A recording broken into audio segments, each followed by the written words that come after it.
Significant figures के बारे में क्या बताया, आप लोगों ने बताया था कि सर सारे के सारे वो डिजिट्स जिन पे हमें कॉन्फिडेंस है प्लस एक अनसर्टेन, उसको जोड़ देंगे तो बन गया क्या, सिग्निफिकेंट फिगर्स, राइट। सिग्निफिकेंट। फिर मैंने बताया आपको measurement of this ball with the help of scale, scale use कर सकते हैं, या वर्नियर कैलिपर यूज कर सकते हैं, या स्क्रू गेज यूज कर सकते हैं, या माइक्रोमीटर यूज कर सकते हैं, डिफरेंट डिफरेंट इंस्ट्रूमेंट यूज करेंगे।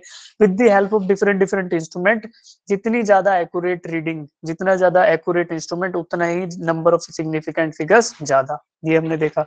फिर उसके बाद हमने रूल्स ऑफ सिग्निफिकेंट फिगर्स देखे थे कि all non zero digits are significant. उसके 3 एग्जांपल फिर आपने बताया सर, पहले वाले में हमारे 3 सिग्निफिकेंट फिगर्स हैं, दूसरे वाले में 4 हैं, तीसरे वाले में 5 हैं, 5। है ना, ये आप लोगों ने मुझे बताया था। फिर अगला रूल देखा कि all zeros become significant if they appear between non zero, सारे के सारे जीरो जो किन्हीं दो नॉन जीरो के बीच में अपीयर होंगे वो सारे के सारे सिग्निफिकेंट हो जाएंगे। उस रूल के हिसाब से यहाँ पे 3 है, यहाँ पे 4 है, यहाँ पे 4 है, ठीक, ओके। देन लीडिंग जीरोस और zeros place to the left of the first non zero digits are insignificant, यानी कि वो जीरो जिनसे या तो नंबर की शुरुआत हो रही है या फिर वो जीरोस जो किसी भी फर्स्ट नॉन जीरो के लेफ्ट में है, वो सारे के सारे इनसिग्निफिकेंट हो जाएंगे। उस हिसाब से इधर कितने हुए, 3, इधर 2 और इधर 1, ठीक। चलो, फिर बात हुई zeros place to the right of the number after a decimal place are significant, यानी कि डेसिमल प्लेस के बाद जितने भी हैं राइट साइड में जीरोस वो सारे सिग्निफिकेंट, इधर 4, इधर 6। चलो, in exponential notation the numerical portion gives the number of significant figures।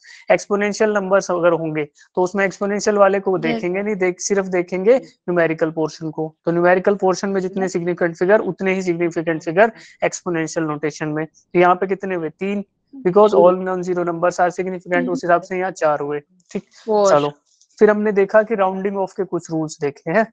Rounding off के फर्स्ट रूल में देखा कि अगर जो नंबर हमें ड्रॉप करना है, if it is less than 5 then the preceding digit is kept unchanged. देखो, हमें फर्स्ट डेसिमल प्लेस तक राउंड ऑफ करना है, यानी कि we can keep only 1 digit after the decimal place, right. Then in the first thing though we were dropping 2, तो जो बचा preceding digit it will be kept unchanged since 2 is less than 5। उस हिसाब से यहाँ 4 है, 4 5 से छोटा है, हाँ जी सर, तो देन 9 इज केप्ट अनचेंज्ड 3.9। चलो, फिर आया अगला जो रूल था, वो क्या कहता है, if the digit to be dropped is more than 5, अगर जो डिजिट हमें ड्रॉप करना है 5 से ज्यादा है तो preceding digit will be raised by 1। यहाँ भी 1 डेसिमल तक करना था तो इसका आया 6.9, क्योंकि 7 5 से बड़ा है। इसी हिसाब से 8 इज ऑल्सो ग्रेटर देन 5, तो 12.8, ठीक है। फिर एक रूल देखा, if the digit to be dropped is 5 followed by digit other than 0, अगर 5 को ड्रॉप करना है और 5 के बाद जो डिजिट है वो 0 नहीं है, कुछ और है, तो 5 से पहले वाले डिजिट को 1 से बढ़ा देंगे, ये हमने देखा। देखो, 5 को ड्रॉप करना था बट 5 के बाद 1 है, 1 0 से बड़ा है, राइट, तो 5 से पहले वाले डिजिट को 1 से बढ़ा देने, 16.4। उस हिसाब से इधर आया 6.8, ठीक है। क्यों, क्योंकि 5 के बाद 8 था, 8 ग्रेटर देन 0 है, तो 5 से पहले वाले को 1 बढ़ा देंगे, 6.8, राइट।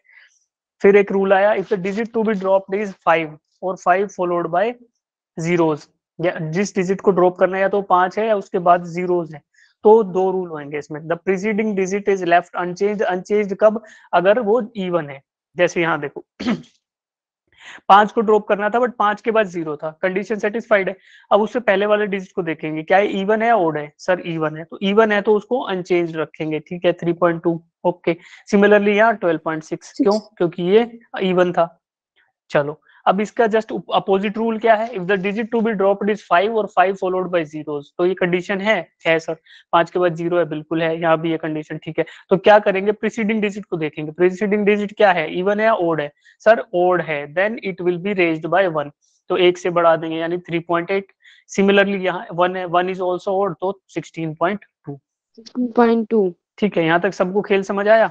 फिर हमने बात करी सिग्निफिकेंट फिगर्स इन कैलकुलेशन, तो इसमें दो केसेस थे। First case was addition and subtraction, right. First इसमें क्या बोलता है, the final result should retain as many decimal places as there are in the number with the least decimal place. तो जो भी पार्टिसिपेटिंग यहाँ पे नंबर्स होंगे, यानी कि 2.26 में ऐड किया 0.3, तो less number of decimal places किसमें है, 0.3 में, कितने हैं, 1, इसमें तो 2 डेसिमल प्लेस हैं, इसमें 1 है, ठीक है। तो हमारे रिजल्ट में भी कितने हो सकते हैं maximum, only 1 decimal place allowed है, ठीक है। तो हमने इसको ऐड किया तो आपने हमें कल करके बताया था 2.54, बट एक ही डेसिमल प्लेस रख सकते हैं, क्यों, क्योंकि रूल हमें कहता है, ठीक है।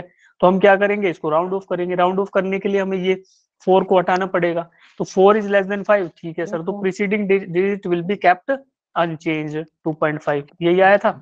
चलो राइट। अब देखो ये क्वेश्चन आपसे कराया था मैंने कि बेटा पहले 10 मिनट में इतना चला, दूसरे में इतना चला, तो 15 में कितना चलेगा, सिंपल इसको एडिशन करना था, राइट। तो कुछ होके आया 8.11 कुछ स्टूडेंट का, बट सिंस यहाँ पे एक ही डेसिमल प्लेस था तो हम यहाँ भी एक ही रख सकते हैं, तो इस एक को हटाना पड़ेगा, but 1 is less than 5, yes sir. तो the preceding digit will be kept unchanged 8.1, तो 8.1 सी हमारा करेक्ट आंसर था सबका, राइट। फिर मल्टीप्लीकेशन के लिए हमने यही रूल देखा, the final result should retain as many significant figure as there are in the original number with the least significant figure। Same ही बात है, अंग्रेजी अलग प्रयोग की गई है, ठीक है। तो यहाँ भी वही यूज होगा कि भैया जिसमें least number of decimal places है या least number of significant figures हैं, फाइनल आंसर में भी उतने ही अलाउड है। तो यहाँ पे डेंसिटी कैलकुलेशन के लिए 4.23 ये था, तो अगर एक्चुअल वैल्यू आए तो वो क्या आएगी, एक्चुअल वैल्यू आएगी 1.68801 ऐसी कुछ आएगी, बट हमें 2 ही अलाउड थे, तो हमने क्या किया, ये बाद वाले ड्रॉप कर दिए। अब ये डिजिट 5 से बड़ा था सर, तो प्रीवियस वाले को 1 से बढ़ा देंगे 1.69, ठीक। 1.69 यूनिट वही ग्राम पर सेंटीमीटर क्यूब, ठीक। तो ये हो गया, ये देखा। फिर आपसे यही क्वेश्चन मैंने कराया था कि देखो वेलोसिटी के लिए बता दो, डिस्प्लेसमेंट और टाइम के लिए दिया हुआ था। तो ये देखो वेलोसिटी, डिस्प्लेसमेंट और टाइम में 1.3 था तो ओनली 1 डेसिमल प्लेस अलाउड था। ये एक्चुअल कैलकुलेशन आया, फिर इसको राउंड ऑफ करके 2.6 कर दिया। फिर मैंने आपको ये भी बताया था कि सर कि बेटा 0.3 वाज सिर्फ 1 डेसिमल प्लेस था, तो ओनली ऑप्शन बी ही ऐसा है जिसमें 1 डेसिमल प्लेस है, तो बिना कैलकुलेशन के भी इसको हम कर सकते थे। फिर उसके बाद मैंने आपसे पूछा था कि बेटा ये बताओ what are errors of measurement, तो आपने बताया था कि सर मेजरमेंट के टाइम जो एरर आए वो होंगे एरर्स ऑफ मेजरमेंट, ठीक। तो ये तो था कल तक का खेल। अब देखो अब आज पढ़ेंगे, पहले देखेंगे एरर्स क्या होते हैं, फिर टाइप्स ऑफ एरर के बारे में बात करेंगे, ठीक है। चलो, yes sir. The measurement process is essentially a process of comparison. बोलो रीमा, बोलो बेटा, ठीक है। किसी को डाउट, कोई हैंड रेज करो। No sir. No sir. नहीं है, चलो ठीक है, ठीक है भाई। अच्छा ये ऐसे रिवीजन कराना ठीक है क्या क्लास से पहले फटाफट से?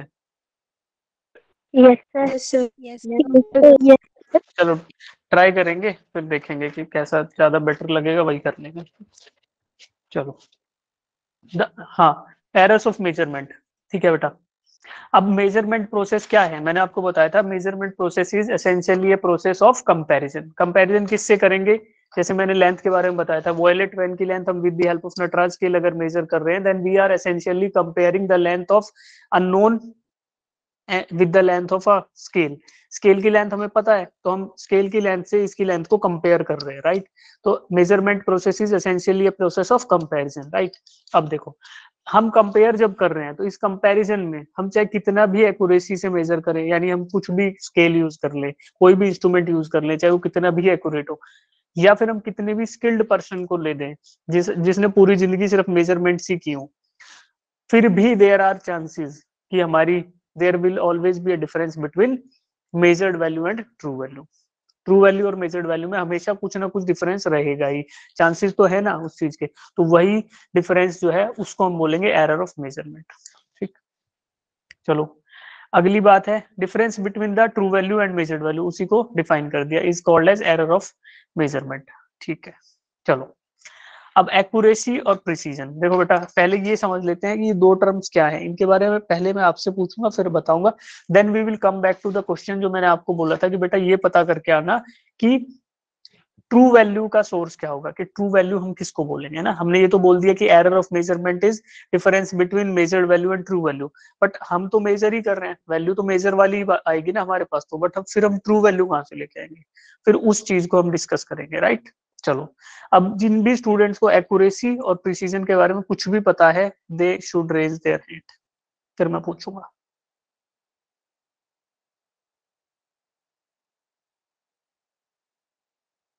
लो बेटा, कुछ भी पता है एक्यूरेसी के बारे में, प्रिसिजन के बारे में, हाथ रेज कर लो।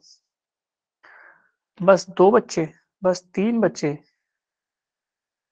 ऐसे कैसे चलेगा भाई? At least 1/3 strength should be raising their hand. 15 बच्चे चाहिए अपने को इधर। 6। कुछ भी पता है यार, गलत सही का तो कोई फंडा ही नहीं है, गलत सही का फंडा ही नहीं है, जिसको जो भी पता है हैंड रेज कर लो, ठीक है। अब जो बच्चा अनम्यूट करके बोल रहा था वो बोलो, बताओ कौन बोल रहा था? सर मैं आए। हाँ, करतार सिंह। बेटा आप बताओ। Accuracy means how closely the measured value agree with the true value. ठीक है, ठीक है, एग्जैक्टली यही होता है। और कोई बच्चा बताएगा? सिमरन बताओ। सर जो हमारी एक्चुअल वैल्यू है, ट्रू वैल्यू है उस फिजिकल क्वांटिटी की, वो मेजर्ड वैल्यू से कितनी ज्यादा, कितनी क्लोज है उसके। तो इसका मतलब क्या हुआ? कितनी एक्यूरेट है ना, एक्यूरेसी हाई है ना। Yes sir. ठीक, ठीक है। रिया। Sir, accuracy means nearest to the true value, like experimental result, and precision. It is the mutual nearness, understanding of result. फिर से बताना बेटा, प्रिसीजन का इट इज म्यूचुअलनेस, क्या बताया? It is the mutual nearness, understanding or result. ठीक, ठीक, ठीक है, सही है। थोड़े आसान शब्दों में मैं बता दूंगा, आपने बिल्कुल ठीक बताया इंग्लिश में, ठीक है। चलो, अब देखो, एक्यूरेसी के बारे में तो हमें पता चल गया कि जो हमारी मेजर्ड वैल्यू है वो ट्रू वैल्यू के कितने नजदीक है, जितना नजदीक उतना एक्यूरेसी हाई। ठीक, सिंपल सा। अब प्रिसीजन के बारे में जो बच्चा बताना चाहता है, they should unmute their mic और बताओ। Precision means how closely the different value agree with each other. ठीक है, बिल्कुल सही है। और बताओ The limit हिंदी to आसान which शब्दों में, रीमा। हाँ, quantity is हाँ, measured is called precision. ठीक है, ठीक। सर हाँ, प्रिसीजन होता है अगर किसी चीज को close measurement of the same item are to each other.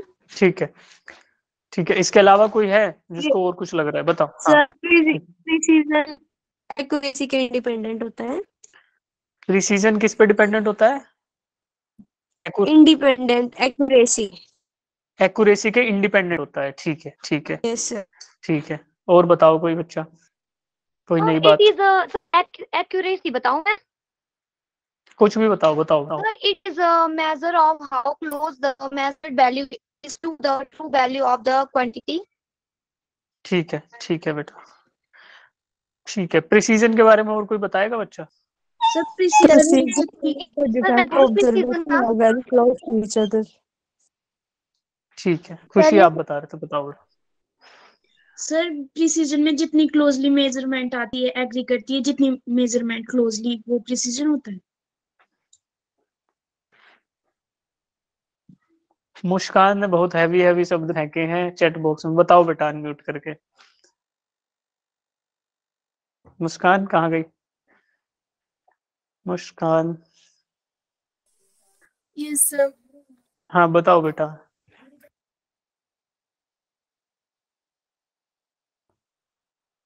चलो कोई नहीं, ठीक है, एग्जैक्टली एक्सक्यूज सही मी तो है। सर। हाँ जी, हाँ जी, बोलो। सर मुझे खुशबू मैम की कॉल आ रही है शिमला से, शिक्षा विभाग। हाँ हाँ, आप उठा लो, कोई दिक्कत नहीं बेटा। Okay. Precision is a description of random error, right. उसके बाद आपने बोला अ मेजर ऑफ स्टैटिस्टिकल वेरिएबिलिटी। बिल्कुल एग्जैक्टली सही है, लेकिन आप इसको समझा सकते हो बेटा? मुस्कान, आपको समझ आया ये मतलब जो आपने भेजा? अगर आपको आया तो मतलब बहुत, I am very happy for you, मेरे को बहुत खुशी होगी अगर आपको ये समझ आ रही है बात तो। Limit to which the quantity is measured, it means how close the measured value to a physical quantity of an estimate. ठीक है सर, एक्चुअली माइक में बोलने में प्रॉब्लम आ रही है। Okay, the limit to which the quantity is measured is called, नहीं यार ये तो थोड़ा गलत हो गया, चलो कोई नहीं। ठीक है, अब मैं बताता हूँ बेटा। देखो, दोनों के दोनों कंसेप्ट बहुत इंपॉर्टेंट है, सब सब लोग ध्यान से सुनेंगे एकदम, राइट। चलो, अब पहला है जो आप लोगों ने सबने सही बताया है कि it is the ability of an instrument to measure as close as possible to true value. जितना हम ट्रू वैल्यू के पास मेजर कर पाए, जितना हमारी मेजर्ड वैल्यू ट्रू वैल्यू के क्लोज हो, जितनी उसके एग्जैक्टली पास हो, उतना ही एक्यूरेसी हाई होगी। ठीक, पहली बात। उसी को दूसरे शब्दों में लिखे, it could be defined as the level of correctness of measured value to its true value. ठीक, ये भी बात सही है। ठीक है, सही बोला बेटा आपने कशिश। हाँ, it represents how closely the results agree with the standard value. Same बात दूसरी अंग्रेजी। ठीक, कि कितना ट्रू वैल्यू के से एग्री कर रहे हैं हमारे मेजर्ड वैल्यूज। ठीक है, अब देखो प्रिसीजन। प्रिसीजन की बात आती है तो प्रिसीजन का देखो, it could be defined as the sharp exactness of the measurement. नहीं आया समझ, छोड़ देते हैं। अगला, the closeness of two or more measurements to each other is known as the precision of a substance. precision of a substance, equipment लिखना था यार, ये गलत कर दिया हमने, चेंज कर देंगे नोट्स देते टाइम। ठीक है, the closeness of two or more measurements to each other is known as precision। यानी एक मल्टीपल मेजरमेंट लेना है, ठीक है, उनका क्लोजनेस टू ईच अदर है, वो डिफाइन करता है प्रिसीजन। ठीक, ये बात कुछ समझ आई। It represents how closely results agree with one another. अब देखो ये तीनों ही इंग्लिश तो अलग अलग है बट बात सेम है, तो इस वाली इंग्लिश से हमें सबसे आसान तरीके से समझ आ रहा है कि it represents how closely results agree with each other. कि जो हमने हमारे मल्टीपल टाइम अगर हम रीडिंग लेते हैं तो हमारी एक तो रीडिंग जो है वो एक दूसरे के कितने आसपास आती है, दैट मीन्स प्रिसीजन है। ठीक, अब देखो ये चार है। ठीक है, इन चार केसेस में फर्स्ट केस ये मान लेते हैं, दूसरा ये मान लेते हैं, तीसरा ये मान लेते हैं, and the fourth one is this one, right. अब पहले वाला जो है करेक्ट वैल्यू जो है हमारी ट्रू वैल्यू या जो एग्जैक्ट ट्रू वैल्यू है वो ये पॉइंट है। ठीक है, जो बिल्कुल सेंटर पॉइंट है। ये बेटा गेम है, देखो आपको समझने के लिए ये है कि डार्ट गेम नहीं होता आर्चरी या डार्ट वाला, जिसमें हम फेंकते हैं ऐसे और बीच में बुल्सआई बिल्कुल बिल्कुल बीच में लगे तो 10 पॉइंट है ना, आसपास लगे तो 8-9, जितना बाहर लगे तो आउट, राइट। वही वाला गेम है ये। अब देखो, तो इसमें ट्रू वैल्यू हम इसको बिल्कुल सेंटर पॉइंट को मानते हैं, ये क्योंकि यही है जो इसका सेंटर पॉइंट है। अब देखो ये ब्लैक डॉट्स हैं, वो हैं अलग अलग मेजरमेंट्स जो हमारे पास आई। ठीक, तो पहला वाला इक्विपमेंट है, इसके लिए मैं आपको बता देता हूं कि फिर आपसे 3 इक्विपमेंट अलग अलग उनके लिए पूछूंगा। तो ये black dots were our different measurements. ठीक है, अब पहले वाला इक्विपमेंट जो है वो उसका एक्यूरेसी भी लो है और उसका प्रिसीजन भी लो है। ऐसा क्यों है ये बताता हूँ। एक्यूरेसी लो इसलिए है because each and every reading, almost every reading is far apart from the true value. बेटा मेरी आवाज ब्रेक कर रही है क्या सबके लिए, कट कट के आ रही है क्या? ओके, क्लियर है, ठीक है बेटा, कोई बात नहीं। ठीक है, आप अपना चेक करो बेटा नरेश, इंटरनेट शायद उसमें इश्यू आ रहा होगा, कोई नहीं। ठीक है, तो we will be discussing this thing ना। हाँ, फिर से बताता हूँ, यहाँ पे जो ब्लैक डॉट्स है they are different readings for some value. हमने कुछ मेजर किया होगा, उसकी अलग अलग रीडिंग है। तो जो ट्रू वैल्यू थी वो तो था बीच वाला पॉइंट, बट जो ट्रू वैल्यू थी वो तो था बीच वाला पॉइंट, राइट। बट ये जो है ये हमारी रीडिंग्स थी, तो ये लो एक्यूरेसी है, इसका एक्यूरेसी लो है। क्यों? क्योंकि हमारी सारी की लगभग सारी की सारी रीडिंग्स ट्रू वैल्यू से दूर हैं, है ना, यानी they don't agree much with the true value. तो ट्रू वैल्यू से लगभग सारी की सारी रीडिंग्स दूर हैं, इसका मतलब क्या हुआ, एक्यूरेसी इज लो। दूसरी बात यह है क्योंकि हमारी रीडिंग एक दूसरे से भी दूर है, एक दूसरे से भी काफी दूर है, तो इसका मतलब क्या हुआ, they don't agree with each other. Our readings also don't agree with each other. इसका मतलब क्या हुआ, हमारा प्रिसीजन भी लो है। Okay, my voice is breaking. अब भाई काफी बच्चों को दिक्कत आ रही है, कट रही है क्या बेटा आवाज? No sir, not sir clear आ रही है। बेटा अब तो देखो सब बच्चों ऐसा नहीं हो सकता, अगर कट रही होगी मेरी साइड से एरर होगा तो सबको कट कट के आएगी, बट अगर कुछ लोगों को साफ आ रही है दिस मीन्स कि आप लोगों का सही है। देखो मैं भी वैसे कंटिन्यूअसली चेक करता रहता हूँ, ऐसा मत समझो कि आप बोल दोगे मैं मान लूंगा। मेरे पास दूसरा डिवाइस भी है जिससे मैं पढ़ा रहा हूँ, तो इससे भी तो मैं मीटिंग में ही हूँ ना। तो यहाँ पे वॉइस अगर आ रही है तो दिस मीन्स कि आपके पास भी आ रही है बेटा। ठीक है, चलो अब देखो वॉइस का इशू आएगा तो मुझे पहले पता चल जाएगा बेटा, कोई दिक्कत नहीं है, बट अभी नहीं आएगा। अगर किसी रेयर केस में आता है तो वी विल एड्रेस इट। ठीक है, चलो यार ऐसे फ्लो टूट जाता है बच्चों का। देखो अब ये यहाँ पे हमने बात की, सिंस जो हमारी रीडिंग्स थी they are apart, they are at some distance from true value, तो इसका मतलब एक्यूरेसी हुई कम।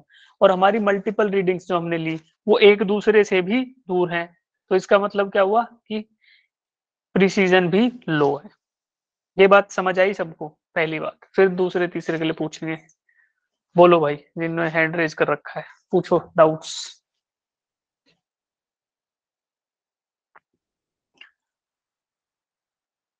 खुशी, नरेश, कुलदीप, पूछो बेटा, डाउट है तो। हाथ ही जो नीचे आपने कर लिया। लास्ट में बोला वो सुनाई नहीं दिया, कट हो के आ रही थी आवाज। ठीक है बेटा, एक बार फिर से बता देता हूँ सब बच्चों के लिए, फिर है ना सेकंड थर्ड को दोबारा पढ़ेंगे। देखो पहले वाला यस इक्विपमेंट है सर। उसका प्रिसीजन भी लो है और उसकी एक्यूरेसी भी लो है। ठीक, क्यों? एक्यूरेसी का मतलब हमने पढ़ा था कि यार जो हमारी मेजर्ड वैल्यू है if it is close to true value तो मतलब एक्यूरेसी ज्यादा, बट अगर वो क्लोज नहीं है, दूर है, तो एक्यूरेसी लो।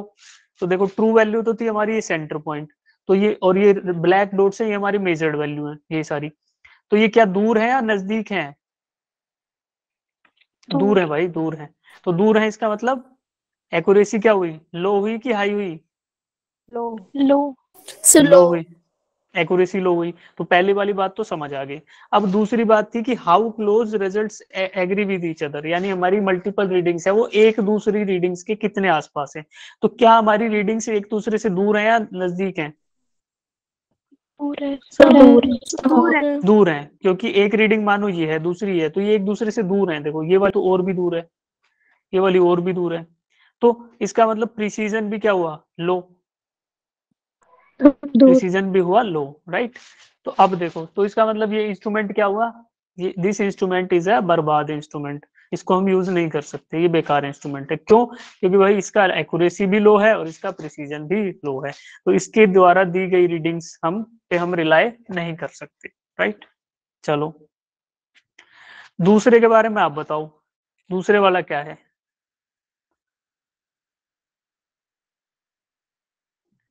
अरे कहाँ गया? हाँ सेकंड वाला बताओ, सेकंड वाला क्या है? प्रिसाइज है या एक्यूरेट है दूसरे वाला? कौन बता पाएगा? प्रिसाइज है सर।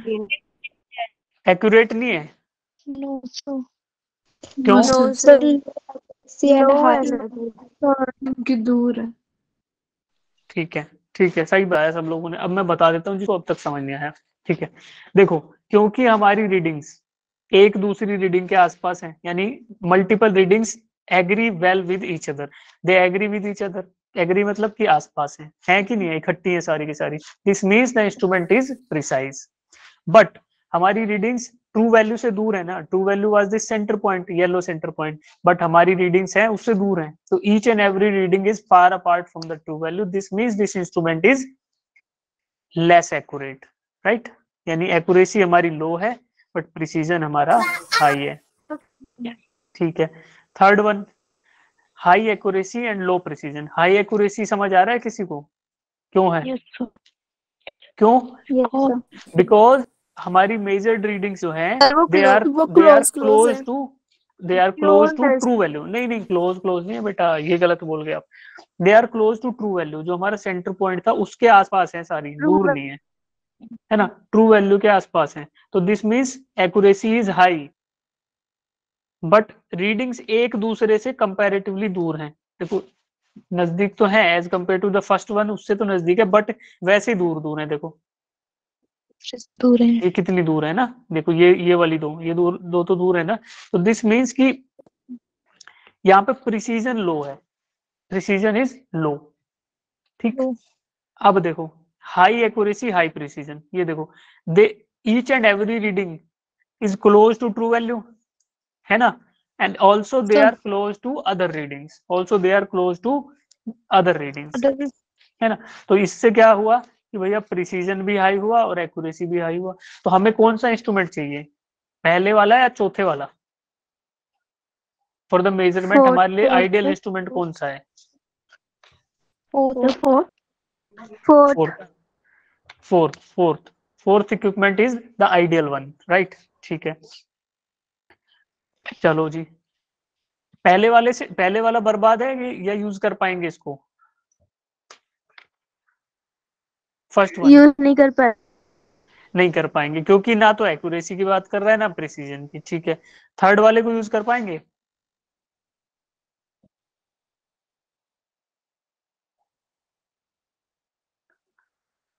ठीक है, देखो फोर्थ वन तो आइडियल है, सेकंड और थर्ड वाले हैं, इनसे काम चलाया जा सकता है, राइट, काम चल सकता है थर्ड और सेकंड से, बट फर्स्ट वाले को यूज ही नहीं कर सकते क्योंकि ना तो वो एग्जैक्ट एक्यूरेट रीडिंग देगा ना प्रिसाइज देगा।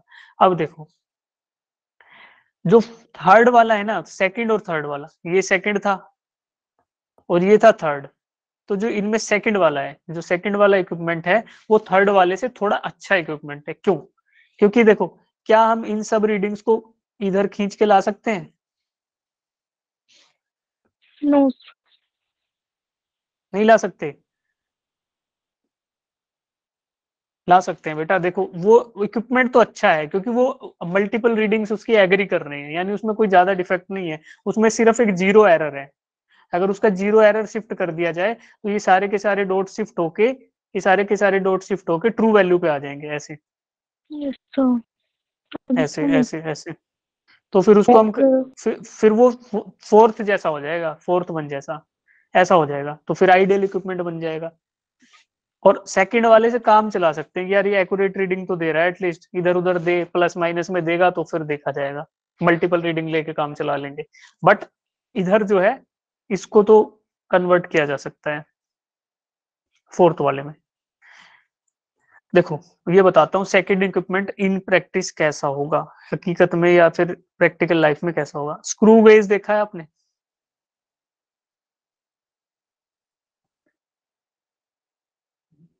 सर क्या बोला? स्क्रू गेज देखा है बेटा लैब में? Yes sir. Yes sir.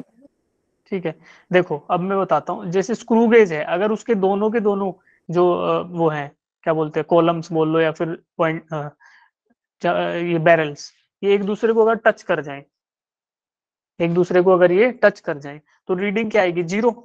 Zero. Zero आती है ना रीडिंग, जब उसमें गैप जीरो होगा तो जीरो रीडिंग आएगी। अब सपोज करो देखो हम लोग तो इसको रोटेट कर रहे होते थे, ये नॉब को, इस नॉब को घुमाते थे, फिर इसमें एक रैचेट मैकेनिज्म होता है, पूरा टाइट होने के बाद वो टर टर की आवाज करता है ना, रैचेट। ठीक है, अब देखो जब ये पूरा टाइट कर लेते हैं तो वो ऐसे स्लिप होने लगता है और आवाज करने लगता है, यानी उस टाइम उस पर रीडिंग जीरो होनी चाहिए।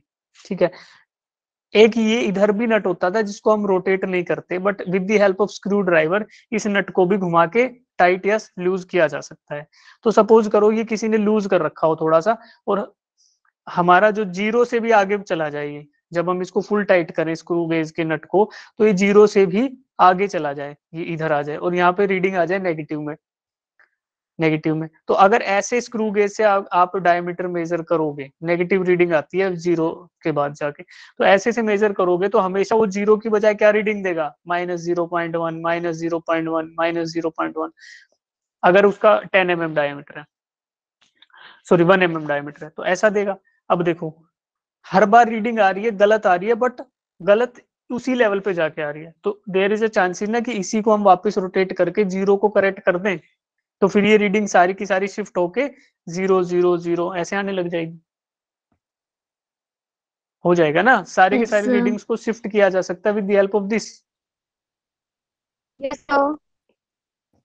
एक चीज और भी मान लो आपका स्केल जो है, हम जिसकी नटराज स्केल की बात कर रहे थे, अगर वो टूट जाए, उसका जीरो साइड वाला टूट जाए, ये तो किया ही होगा सबने कि 5 सेंटीमीटर पे टूट गया, फिर कैसे मेजर करोगे? 5 वाले को 0 ले लेंगे कि सर 5 को हमने 0 मान लिया, 5 पे 6 7 8 10 को हम 5 मान लेंगे, है ना? ये तो किया है ना सबने भाई। टूटे हुए नटराज स्केल से अगर आप मेजर कर रहे हो लेंथ को और वहां पे 10 रीडिंग दिखा रहा है, 5 सेंटीमीटर को 10 दिखाने लगेगा ना अगर 5 सेंटीमीटर से आधा वाला टूट जाए तो। ठीक है ना? तो 0 की एरर आ गई उसमें। तो आप जितने पॉइंट्स है उतने गिन लेते हो, टूटे हुए स्केल से मेजरमेंट करते हो। तो ये थर्ड वन है, ये टूटा हुआ स्केल मान लो इसको, तो उसको एडजस्टमेंट किया जा सकता है समहाउ, ट्रू पे इधर आइडियल इक्विपमेंट बनाया जा सकता है। ठीक है, चलो। तो ये तो थी, ये बातें अगर पूरी समझ भी नहीं आए तो चलेगा, बट ये चीजें समझ आई ना कि एक्यूरेसी क्या होती है और प्रिसीजन क्या होती है। Yes sir. Yes sir. सब यस सर। प्रिसीजन सबको समझ आया? जानवी बोलो। Yes sir.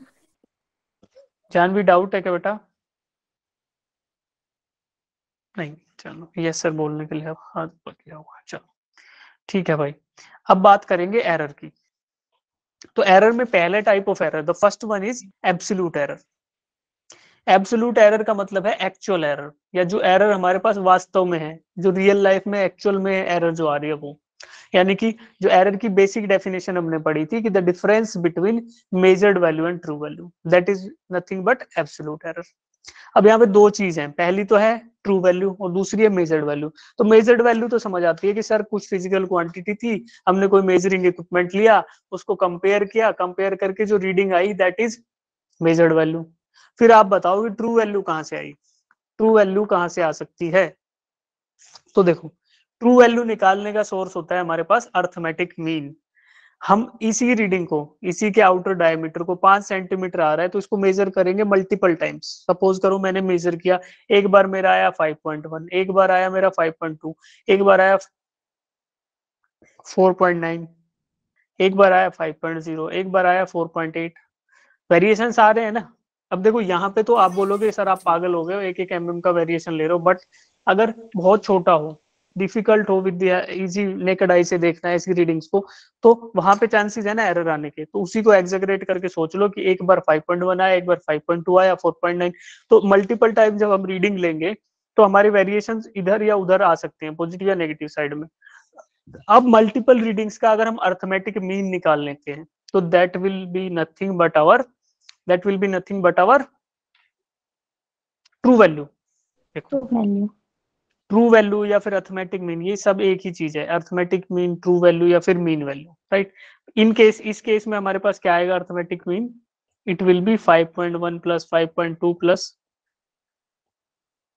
4.9 plus 5.0 plus 4.8 divided by कितना, कितनी रीडिंग है हमारे पास? 1 2 3 4 5 रीडिंग है, तो 5 नीचे रख देंगे तो क्या आएगा बेटा? इसका 5 ही आएगा। मैंने इसी तरीके से यूज किए है ना रीडिंग। बट 5 आए या 5.01 आए, कुछ ऐसा भी आ सकता है, कुछ भी चीजें आ सकती है। तो जो भी ये अर्थमेटिक मीन की वैल्यू आएगी that we will treat as true value. अच्छा, हमने ऐसा किया क्यों है ये समझो। हमारे पास जब गलती होती है तो हमारे पास चांसेस होते हैं कि गलती बार बार रिपीट होगी, कभी पॉजिटिव साइड में कभी नेगेटिव साइड में। तो उन चीजों को एक दूसरे से कट आउट करने के लिए, यानी कि पॉजिटिव साइड में जो एरर आया था वो कभी नेगेटिव साइड में आएगा तो उससे डिलीट हो जाएगा। तो उन सबको अर्थमेटिक मीन इसलिए लिया गया। अब इसका स्टैटिस्टिकल एक मॉडल होता है जो आपने देखा होगा मैथमेटिक्स के स्टैटिस्टिक्स चैप्टर में जब पढ़ा होगा, कि एक बेल कर्व नाम की चीज होती है। पढ़ा है ना? यही तो उसकी जान है उस चैप्टर की। किस किसने नहीं पढ़ा? Yes sir. Yes sir. ये वाला पढ़ा है ना? फिर पढ़ा इसमें है। प्लस 3 सिग्मा की बात करते थे, इधर -3 सिग्मा की बात करते थे, राइट? तो इसमें क्या बोलते थे कि जो +3 सिग्मा और -3 सिग्मा के बीच में जो रीडिंग्स आएंगी हमारे पास, +3 सिग्मा और -3 सिग्मा के बीच में जो वैल्यूज आएंगी, they will be at least 98 point कितना परसेंट, 98.2 या 98.4, है ना? इतने प्रतिशत हमारी रीडिंग्स है वो इन्हीं के बीच में आएंगी, राइट? और मैक्सिमम जो हमारी रीडिंग्स है वो बिल्कुल इस बेल कर्व के बीच में आएंगी, राइट? और वो 0 के नजदीक होंगी पूरी, राइट? ठीक है। तो अब देखो हम मल्टीपल टाइम्स ये 5 बार हमने रीडिंग ली, तो वो कोई रीडिंग यहाँ आई, कोई यहाँ आई, कोई यहाँ आई, कोई यहाँ आई। बट अगर बहुत सारी रीडिंग्स हम लेंगे तो हमारी टेंडेंसी है, इनका अगर मीन लेंगे तो वो बिल्कुल एग्जैक्ट ट्रू वैल्यू को कोइंसाइड करेगा, यहाँ पे बिल्कुल 0। तो ये बेल कर्व से आता है, यानी हम जो नॉर्मल डिस्ट्रीब्यूशन कर्व है उससे हमें ये पता चलता है कि भैया अगर ट्रू वैल्यू को प्राप्त करना है then you should take multiple readings. जितने ज्यादा बार आप रीडिंग लोगे, अगर आपने 10 बार ली रीडिंग तो आपके पास एक्यूरेसी थोड़ी कम आएगी। अगर आपने 50 बार ले ली तो you are very much close to the actual true value of the physical quantity. तो इसीलिए ट्रू वैल्यू फाइंड आउट करने के लिए there is no other way but we have to take multiple time readings, और उन reading को mean कर लेंगे, और जो मीन वैल्यू आएगी that we will treat as true value. अब ये किसको समझ नहीं आया कि ट्रू वैल्यू का फंडा? जिसको नहीं आया हैंड रेज कर लो तुरंत। ठीक है, और बताओ। ठीक है, बस 4 ही बच्चे क्लास में जिनको समझ नहीं आया, बस 4। ठीक है, नॉर्मल डिस्ट्रीब्यूशन चलो किसी को याद नहीं होगा तो चलो उसको भूल जाओ, जिसको याद है वो उससे कनेक्ट कर पाएगा, जिसको याद नहीं है वो उसको भूल जाओ। ये बताओ कि 5 बार रीडिंग लेके अगर उसका एवरेज करेंगे और मैं ये बोलूं आपको कि this is treated as true value, तो क्या आप इस बात को समझ पा रहे हो कि करना क्या है? ये बॉल थी, इसका ट्रू वैल्यू, डायमीटर का ट्रू वैल्यू निकालना है, तो स्केल उठाऊंगा, एक बार रीडिंग लूंगा, पेपर पे लिख दूंगा, फिर दोबारा रीडिंग लूंगा, फिर पेपर पे लिख दूंगा, 3 बार लूंगा, फिर लूंगा, 10 बार ऐसे ही रीडिंग लूंगा, उन 10 के 10 रीडिंग्स का फिर एवरेज निकाल लूंगा, तो that we will treat as true value. ये समझ आया? Yes sir. Yes sir. है ना? तो देखो ट्रू वैल्यू निकालने का तरीका बस जान लो, बाकी स्टैटिस्टिक्स जब रिवाइज होगा तब सर से पूछना आप कि सर ये ऐसा क्यों हो रहा है, राइट? तो अभी के लिए डाउट उसको लिख लो, या फिर हम मेरे से पूछ लेना आप बाद में, कोई दिक्कत नहीं है। स्टैटिस्टिक्स से जोड़ के मत देखो कि सर मेरे को बेल कर्व नहीं आया, बेल कर्व नहीं समझेंगे अभी। अभी बस ये जानेंगे कि ट्रू वैल्यू निकालने का तरीका, कि सर ये 5 सेंटीमीटर आपने बोला था कि इसका डायमीटर है, तो वो ट्रू वैल्यू कहाँ से आई? मैं बार बार रीडिंग लूंगा, हर बार रीडिंग लेके उसको पेपर पे लिख लूंगा, देन मैं ये फॉर्मूला यूज करूंगा जिसको बोलते हैं अर्थमेटिक मीन। इसमें first reading, second reading, third reading, 10th reading तक ऐड करूंगा, डिवाइड बाय 10 कर दूंगा, तो हम जो भी इससे आंसर आएगा, यानी 5 पॉइंट मान लो 0 आ जाए तो बहुत अच्छा, 5.01 का भी आ सकता है, या 4.99, इस तरीके की वो रीडिंग आएगी, उसको मैं ले लूंगा कि this is our true value. ठीक है, चलो ठीक है बेटा। अब देखो, अब एब्सोल्यूट एरर फिर क्या हुई? एब्सोल्यूट एरर हो गई कि हर एक रीडिंग, देखो रीडिंग के एब्सोल्यूट एरर का डेफिनेशन क्या था? It is the difference between true value and measured value, true value और मेजर्ड वैल्यू। तो ट्रू वैल्यू तो हमारी मल्टीपल टाइम्स रीडिंग लेने के बाद आएगी, हमने 10 बार रीडिंग ली, उनका एवरेज किया, तो फिर आई हमारे पास रीडिंग। पर जब 10 बार रीडिंग ली तो हर बार मेजर्ड वैल्यू तो आएगी ना, we are measuring the physical quantity at least 10 times, तो हमारे पास 10 times we will get measured value. तो हर मेजर्ड वैल्यू के करस्पॉन्डिंग उसका एक एब्सोल्यूट एरर होगा, क्योंकि हमने 10 बार रीडिंग ली है तो 10 एब्सोल्यूट एरर्स होंगे। देखो A1 जो था वो पहली बार ली गई रीडिंग थी A1, दूसरा A2 था वो दूसरे बार ली गई रीडिंग थी, A3 थर्ड टाइम ली थी, AN nth टाइम जब हमने रीडिंग ली थी वो है। ठीक, अब देखो डेल्टा A1 क्या है कि जब A1 रीडिंग जो थी, जो रीडिंग A1 थी उसके करस्पॉन्डिंग एब्सोल्यूट एरर क्या है? वही है डेल्टा A1। तो क्या होगी? मेजर्ड वैल्यू और ट्रू वैल्यू के बीच का डिफरेंस। तो मेजर्ड वैल्यू क्या है? A1 है, और ट्रू वैल्यू क्या है? ट्रू वैल्यू तो ये है सर जो AM हमने कैलकुलेट किया। ठीक, सिमिलरली जब मैं डेल्टा A2 निकालूंगा, यानी कि absolute error corresponding to A2 वाली रीडिंग, A2 जो रीडिंग थी, तो फिर भी उसमें दोबारा से यही माइनस करूंगा, क्या? अर्थमेटिक मीन या फिर ट्रू वैल्यू। सिमिलरली A3 के लिए यही करूंगा, डेल्टा A3 थर्ड रीडिंग जो थी उसमें से फिर से एक बार ट्रू वैल्यू माइनस कर लूंगा, because absolute error is nothing but difference between the true value and measured value. तो जितने बार मेजरमेंट मैंने किया है उतनी ही मेरे पास मेजर्ड वैल्यूज होंगी, और हर एक करस्पॉन्डिंग मेजर्ड वैल्यू के उसकी एक अपनी एब्सोल्यूट एरर होगी। तो जितनी बार, यानी हमने n टाइम्स किया सपोज करो, तो ऐसे आएगा, नीचे आएगा डेल्टा ए एन, यानी कि nth रीडिंग अगर है तो उसमें ए एन की जो रीडिंग थी माइनस में फिर से वही अर्थमेटिक मीन या फिर ट्रू वैल्यू। ठीक है, चलो जी, अब देखो ये क्या हो गए हमारे पास एब्सोल्यूट एरर्स, है ना भाई, हुए कि नहीं हुए? Yes sir. A delta A1 delta A2। अच्छा एक बात बताओ, कितने बच्चे हैं जिनको ये डेल्टा एन वैन ये सब आते घबराहट होने लगती है? हैंड रेज करो, कर लो भाई। डेल्टा यूज करते ही घबराहट होने लगती है, एन यूज करते ही घबराहट होने लगती है कि भाई अब तो गए, फिजिक्स का वही शक्ल है जिससे हमें डर लगता है। हम्म, ठीक है, ठीक है, ठीक है। तो देखो डेल्टा क्या होता है, कोई बताएगा डेल्टा क्या होता है? Very very small value. Very very small value. नींद आ गई यार। वेरी वेरी स्मॉल डिफरेंस, है ना, वेरी वेरी स्मॉल वैल्यू या very very small difference. Delta का मतलब बस डिफरेंस समझो, ये छोटी छोटी चीज है बेटा। डर पता है क्यों लगता है? डर इसलिए लगता है कि हम लोग यहाँ सुन लेंगे और फिर उसको देखेंगे ही नहीं, बट अगर बार बार कोई चीज हमारे दिमाग में आती है तो वो हमें ऑब्वियस लगने लगती है। जैसे आपको ABCD सबको याद है ना, काउंटिंग सबको याद है, क्यों है बताओ? Yes sir. क्योंकि क्योंकि आपके कोई टीचर रहे होंगे जब आप छोटे नन्हे मुन्ने बच्चे थे, तो उन्होंने आपको चिल्ला चिल्ला के वो चीजें रोज हैबिचुएट करवाई, बार बार वही चीजें रटवाई। आप छोटे स्कूल में जाते होंगे तो बोलते होंगे A for Apple, B for ball, C for, daily का वही रूटीन था, तो आपको वो चीजें ऑब्वियस लगने लग गई। अदरवाइज तो ऐसा होगा ना ABCD, क्या है भाई ये रैंडम सीक्वेंस है, बट आपको पता है कि अब पता है क्यों? क्योंकि आपने उसको बार बार देखा। तो ये कोई बड़ी चीज नहीं है, delta is just a difference. Delta को क्या बोलेंगे? डिफरेंस। वही तो यहाँ बोल रहे हैं कि difference between true value and measure, तो डेल्टा डिफरेंस है वेरी वेरी स्मॉल, जैसे किसी ने बोला वेरी वेरी स्मॉल।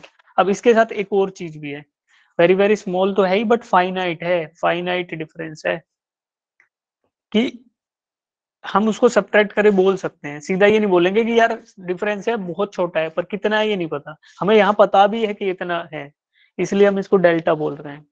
अगर नहीं पता होता तो हम इसको डेल बोलते या फिर डी बोलते, जैसा हम इंटीग्रेशन डिफरेंशिएशन अभी तक डर गए होंगे उससे, वहां पे नहीं बोलते थे कि del T.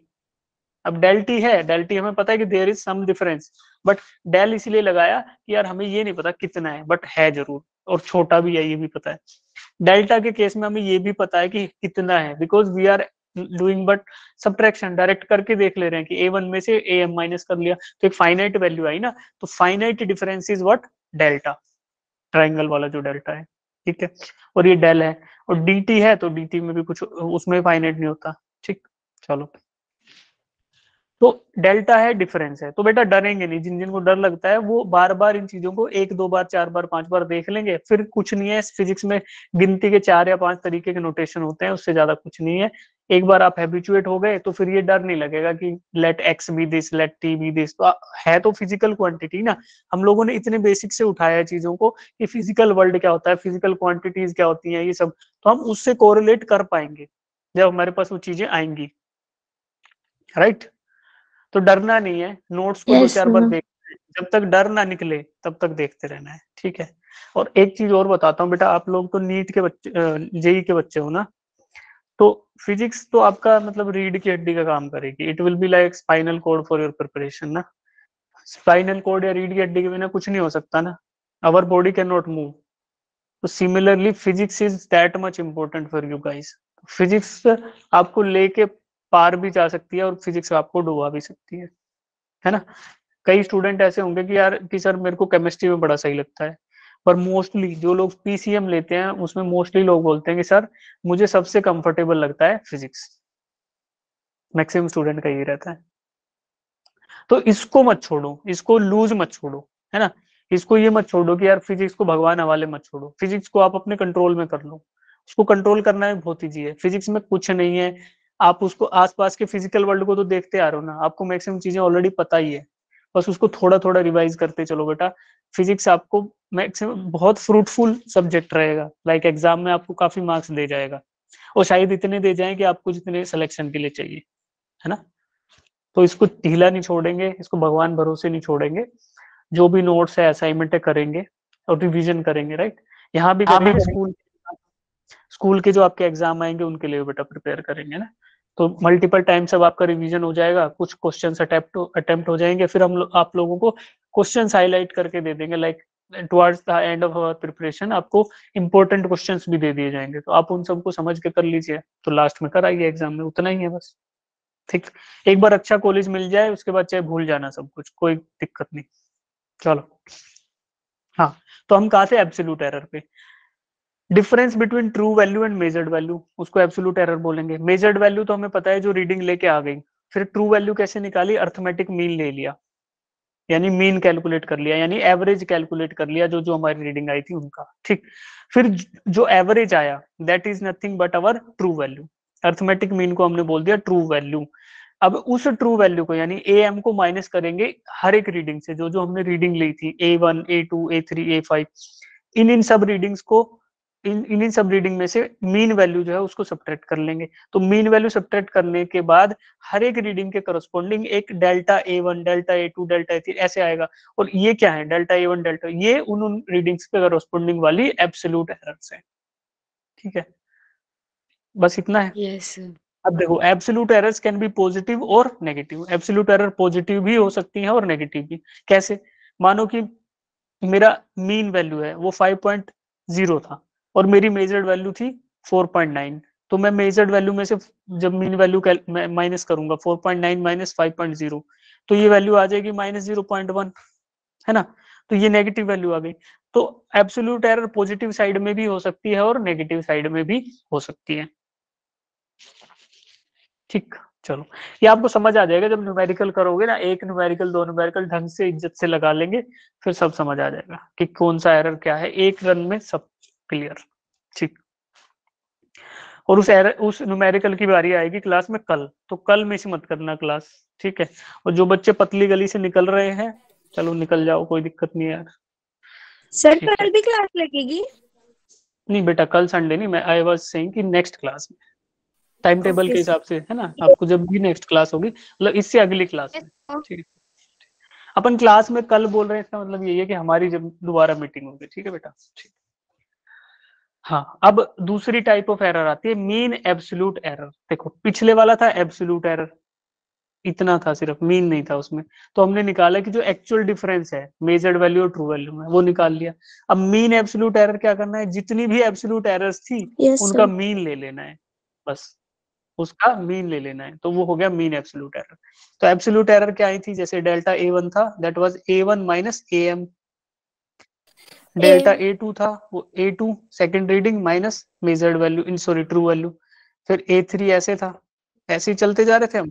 A3 minus AM। ठीक है, ऐसे चलते जा रहे थे। डेल्टा AN, एन मतलब बहुत बार करा, बहुत बार करा, लेकिन ये फिक्स नहीं किया कि 50 बार किया 100 बार किया, तो एन ले लेंगे यार कि जनरली हमने जितने बार भी किया एन में जो फिट कर दे उतने बार किया। तो एन से भी नहीं डरना है, जिसको एन से डर लगता है यार एन क्या मतलब, 50 बार किया तो भैया मिटाओ एन को और 50 लिख दो, 100 बार किया तो मिटाओ 100 को और एन को और 100 लिख दो।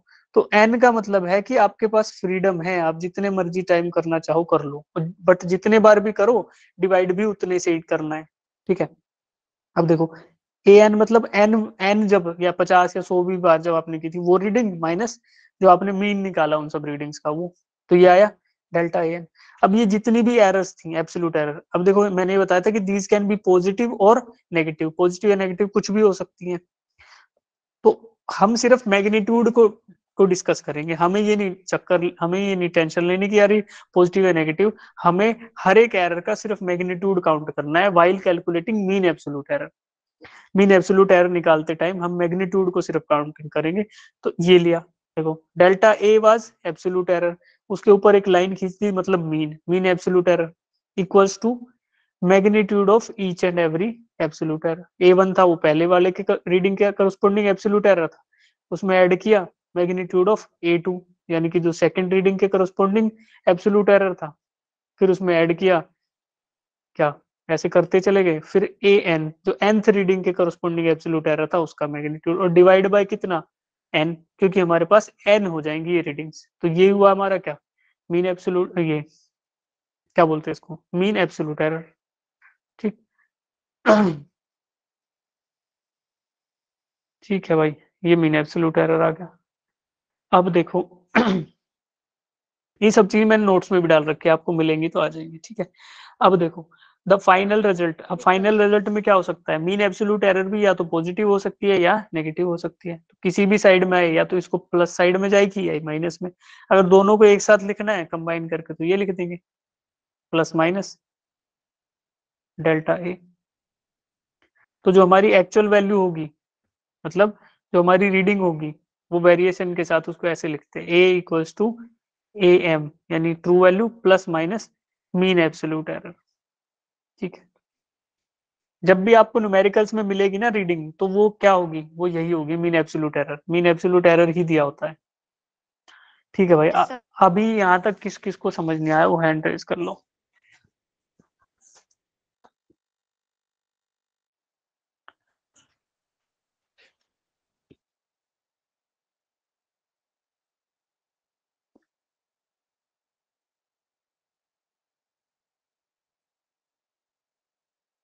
ठीक है, चलो एक एक करके डाउट पूछूंगा मैं, क्या समझ नहीं आया। मुस्कान बताओ बेटा, क्या समझ नहीं आया।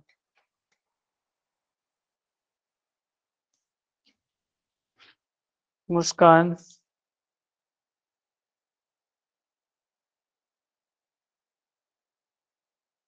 करतार सिंह बताओ। सर ये जो स्ट्रक्चर बना है इसको फिर से बता दो एक बार। कौन सा स्ट्रक्चर बेटा, जो ये ये एरो बना नहीं लगा ब्लू के, लाइन वाला अच्छा अच्छा हाँ, का। ये समझ आया कि देखो मीन एब्सोल्यूट एरर समझ आया ना, कि जितने भी एब्सोल्यूट एरर्स थे उनका मीन ले लिया मैंने, ठीक है। उसके बाद यस सर। जब हम लिखेंगे ना, इस चीज को कन्वे करेंगे कि यार एरर तो है बट उसको कैसे कन्वे करेंगे, तो जो मीन एब्सोल्यूट एरर है that can be on positive side also और नेगेटिव साइड ऑल्सो, है ना। मान लो कि 5 सेंटीमीटर मेरा डायमीटर था ट्रू वैल्यू का, ठीक। और मीन एब्सोल्यूट एरर यानी कि डेल्टा ए, ये मीन एब्सोल्यूट एरर की वैल्यू ये भी तो आ सकती है 0.1 आ गई मान लो, या आपने मेजर किया और कैलकुलेट किया, आपकी मान लो 0.05 आ गई नेगेटिव में, है ना। तो अलग अलग डायरेक्शन हो सकती है, या फॉर द सिंपलिसिटी मैग्नीट्यूड में सेम ले लेता हूँ। तो किसी बच्चे का ये आ गया, किसी का ये आ गया, अलग अलग इंस्ट्रूमेंट में, मानो मैंने ये स्केल यूज किया था तो कुछ आया, आपने यही स्केल दोबारा यूज किया तो कुछ आया।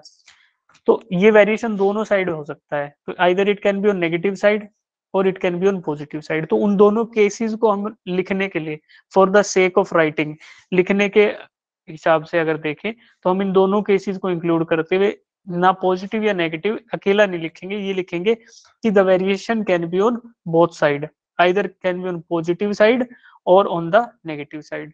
और कितना हो सकता है, मीन एब्सोल्यूट एरर के बराबर। ये मैग्नीट्यूड को बताएगा मीन एब्सोल्यूट एरर, बट ये डायरेक्शन को बताएगा कि पॉजिटिव में भी आ सकती है एरर और नेगेटिव में भी आ सकती है। ठीक है, यस सर। Yes sir. हाँ आप बताओ बेटा, भिखम राम।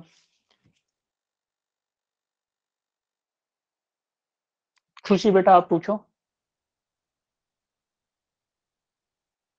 सर अगर किसी चीज की हमारे को एक्चुअल डायमीटर या एक्चुअल वैल्यू निकालनी है ना तो वो कैसे निकालेंगे हम? बेटा देखो पिछले डिस्प्ले पे ये देखा था हमने कि एक्चुअल वैल्यू निकालने के लिए हम मल्टीपल टाइम्स रीडिंग ले लेंगे, मल्टीपल टाइम्स, है ना। उसी को बार बार मेजर करते जाएंगे और फिर उसको डिवाइड कर देंगे किससे, जितनी बार हमने रीडिंग ली है। तो उसका जो मीन आएगा उसको हम मान लेंगे कि ये एक्चुअल डायमीटर। अच्छा ये हम करेंगे किससे, ये हम ऐसे इक्विपमेंट से करेंगे जो हाईली एक्यूरेट है और हाईली प्रिसाइज, ठीक है। ऐसे इक्विपमेंट को क्या बोलेंगे, वेल कैलिब्रेटेड, है ना। दूसरा शब्द ये भी यूज कर सकते हैं ना कि वेल कैलिब्रेटेड इंस्ट्रूमेंट, इसकी एक्यूरेसी भी हाई और प्रिसीजन भी हाई हो। ऐसे इंस्ट्रूमेंट को यूज करते हुए हम मल्टीपल टाइम रीडिंग लेंगे, फिर उसका मीन निकाल लेंगे, अर्थमेटिक मीन। तो जो मीन आएगा उसी को मान लेंगे कि this is the true value, ये एक्चुअल वैल्यू, ठीक। साक्षी बताओ बेटा, क्या डाउट है। सर साक्षी, जो मीन एब्सोल्यूट एरर है, इसमें जो ये वैल्यू भरनी है डाटा A1 से डाटा A2 की ये क्वेश्चन में ही होगी। अच्छा, क्वेश्चन प्रोस्पेक्टिव नहीं नहीं, ये हम कैलकुलेट कर लेंगे बेटा। देखो क्वेश्चन वाली चीज आपको कल की क्लास में समझ आ जाएगी, जब नेक्स्ट क्लास होगी हमारी, उसमें मैं जब ये आपको कैलकुलेट कराऊंगा ना चीजें, तो आपको समझ आ जाएगा कि वैल्यू कहाँ से आ रही है। हमें वो दिया होगा शीट, डेटा दिया होगा पूरा, देखो दिखा देता हूँ। इस तरीके से डेटा दिया होगा 2.26, ये रीडिंग दी हुई है हमें मल्टीपल। तो इनको हम पहले इनका मीन निकालेंगे, फिर अलग अलग सब्ट्रैक्ट कर लेंगे ना। देखो इसको, इस क्वेश्चन को करेंगे तब आपको समझ आ जाएगा बेटा। ये अभी वेट कर लो अभी के लिए। चलो खुशी बताओ बेटा, क्या डाउट है? सर अगर हमने वर्नियर कैलिपर से रीडिंग की है ना, तो वो हाँ 6 रीडिंग आती है, तो हम आपको मतलब एक्चुअल डायमीटर जितनी रीडिंग की है उसको ऐड करके अपॉन 6 करेंगे। बिल्कुल ओके सर। बिल्कुल। देखो अगर हमारा इंस्ट्रूमेंट बहुत अच्छा है ना बेटा, देखो आपने क्वेश्चन अच्छा पूछा है तो मैं थोड़ा एलिब्रेट कर देता हूँ। हमारा इंस्ट्रूमेंट वेल कैलिब्रेटेड है, हमें उस पर पूरा भरोसा है कि भैया ये रीडिंग जो देगा वो परफेक्ट आएगी, मतलब एकदम एक्यूरेट भी आएगी और प्रिसाइज भी आएगी। तो क्या होगा, है ना, फिर भी हमें मल्टीपल रीडिंग्स लेनी चाहिए। If it is critical part तो मल्टीपल रीडिंग लेनी चाहिए। क्यों? क्योंकि ज्यादा से ज्यादा ये होगा ना, रीडिंग यही दे देगा 5.0, फिर से दोबारा देखेंगे फिर 5.0 दे देगा, फिर 5.0 दे देगा, फिर दे देगा, तो क्या होगा, हमारा एवरेज भी यही आ जाएगा, है ना। डिवाइड करके 5 को 5 टाइम ऐड करो, 5 से डिवाइड कर दो, तो फाइनल आंसर इज 5.0। तो मेन हमारा प्रोसेस वो है, तरीका वही है अप्रोच करने का, एक्यूरेट वैल्यू निकालने का। बट हाँ, अगर हम हमें अपने इंस्ट्रूमेंट पे भरोसा है तो ठीक है। देखो वर्नियर कैलिपर छोड़ो, मान लो आपको बुखार आया है और आप एक थर्मोमीटर लेके रीडिंग ले रहे हो, अपना टेम्परेचर नाप रहे हो, तो आप 4-5 बार अगर एक ही उसी टाइम पे नापोगे तो सेम ही रीडिंग आएगी ना यार, क्योंकि वो इक्विपमेंट अच्छा है, इक्विपमेंट इक्विपमेंट वेल कैलिब्रेटेड है। ठीक है बेटा, सेटिस्फाई हुआ, कुछ समझ आया यस खुशी? सर। ठीक है, या डाउट अगर क्लियर नहीं हुआ तो आप दोबारा भी पूछ सकते हो, बिकॉज कोई दिक्कत नहीं है, डाउट अच्छा था आपका। सर जो आपने हाँ पूछो। सर जो आपने कल पढ़ाया था उसकी रिकॉर्डिंग सेंड कर दोगे आप? रिकॉर्डिंग बेटा आलम सर सेंड करेंगे, एक्चुअल में हमारे पास रिकॉर्डिंग है नहीं अभी। और अगर मैं आपको डायरेक्टली शेयर भी करूंगा तो वो फाइल बहुत बड़ी होती है, तो ये फाइल्स यूट्यूब पे अपलोड होंगी, तो फिर आप यूट्यूब पे देख लेना, मतलब हम आपको लिंक दे देंगे। अभी पता नहीं सर कब तक करेंगे, थोड़ा टाइम लगेगा बेटा, कुछ टाइम तो लगेगा, है ना। बहुत बड़ी फाइलें होती है बेटा, 500-600 MB की होंगी, तो आप डाउनलोड तो नहीं कर पाओगे, एटलीस्ट आप यूट्यूब पे देख पाओगे ना, तो वो ज्यादा बेटर रहेगा, वहां पे आपका डेटा भी कम खर्च होगा और इजीली एक्सेस भी कर पाओ। Yes sir. ठीक है, हाँ पूछो, किसने हैंड रेज किया है भाई? किसी का और का डाउट है बच्चे का?